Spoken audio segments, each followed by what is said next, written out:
Hello guys, കുറച്ച് നാളായിട്ട് digital മാർക്കറ്റിങ്ങിൻ്റെ ഭാഗമായിട്ട് ഗ്ലോബൽ വിസിന് വേണ്ടിയുള്ള കണ്ടൻറ്റിൻ്റെ പുറകെയായിരുന്നു ഞാൻ. അവർക്ക് വേണ്ടി ഒരു 4 കണ്ടൻറ്റോളം റെഡിയാക്കാനുണ്ടായിരുന്നു. ചില ദിവസങ്ങൾ എന്തോ നമുക്കൊന്നും ചെയ്യാൻ തോന്നാത്ത പോലത്തെ ദിവസങ്ങളായിരിക്കും. പ്രത്യേകിച്ച് റീസൺസ് ഒന്നും ഇല്ലെങ്കിലും മൊത്തത്തിലൊരു മൂഡ് ഓഫ്. അങ്ങനെയുള്ള എൻ്റെ കുറച്ച് ദിവസങ്ങൾക്കുള്ളിൽ നിന്നുകൊണ്ടാണ് കണ്ടൻറ്റ് ഞാൻ എഴുതിയത്. അങ്ങനെ ഒരു ബ്ലൂ പ്രിൻറ്റ് ഞാൻ കൊടുത്തു. അത് അറേഞ്ച് ചെയ്ത് സ്ക്രിപ്റ്റ് ആക്കി ബാക്കി എല്ലാവരും കൂടി ആയിട്ട് എടുത്തിട്ടുണ്ടായിരുന്നത്. അങ്ങനെ മടിയെല്ലാം മാറി അതൊന്നും ഓക്കെ ആയി വന്നപ്പോഴത്തേക്കും എനിക്ക് പനിയും കോൾഡും തലവേദന എല്ലാം കൂടി അങ്ങ് വന്നു. പ്രസൻറ്റേഷൻ്റെ ഷൂട്ട് പറഞ്ഞ തലേ ദിവസം നല്ല റെസ്റ്റ് എടുത്തുകൊണ്ട് മാത്രമാണ് എനിക്ക് പിറ്റേന്ന് രാവിലെ എണീറ്റ് നിൽക്കാൻ പറ്റിയത്. റെഡിയാക്കിയ സ്ക്രിപ്റ്റിൻ്റെ 3 വീഡിയോസും ഒറ്റ ദിവസം കൊണ്ട് എടുക്കാനുള്ള പ്ലാനായിരുന്നു. അതുകൊണ്ട് തന്നെ രാവിലെ തന്നെ എല്ലാവരും എത്തി. പക്ഷേ മൈക്ക് വർക്ക് ചെയ്യാതെ വന്നതിൻ്റെ നല്ല ഡിലേ ഉണ്ടായിരുന്നു.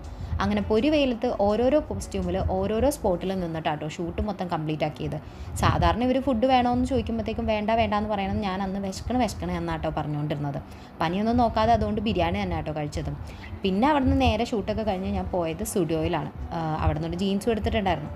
അവിടുന്ന് പിന്നെ നേരെ പാലാരടുത്തുള്ള തവ റെസ്റ്റോറൻറ്റിൽ ഒന്ന് കയറി. ഞാൻ ഫസ്റ്റ് ടൈമാണ് ഇവിടെ വരുന്നത്. എന്നിട്ട് അപ്പവും ചില്ലി ഗോപി ആട്ടോ ഞാൻ കഴിച്ചിട്ടുണ്ടായിരുന്നത്. ഞാൻ ആദ്യമായിട്ടാണ് ഈ കോംബോ ട്രൈ ആക്കിയത്. വലിയ കുഴപ്പമൊന്നുമില്ല, എനിക്കിഷ്ടമായിട്ടുണ്ടായിരുന്നു. ഈവനിങ് ഒക്കെ അവിടെ അത്യാവശ്യം നല്ല തിരക്ക് കാണാറുണ്ട് കേട്ടോ. പിന്നെ ഫുഡെല്ലാം കഴിച്ച് കഴിഞ്ഞിട്ട് ഒരു ഫ്രഷ് ലൈമും പറഞ്ഞിട്ടുണ്ടായിരുന്നു. എനിക്ക് ഫ്രഷ് ലൈം ഭയങ്കര ഇഷ്ടമായിട്ടുണ്ടായിരുന്നു, നല്ല സൂപ്പറായിരുന്നു. പിന്നെ ഞാൻ ആകെ ഞെട്ടിപ്പോയത് കൈ കഴുകാൻ നേരത്തെ എൻ്റെ കയ്യിൽ റെഡ് കളർ കണ്ടിട്ടായിരുന്നു.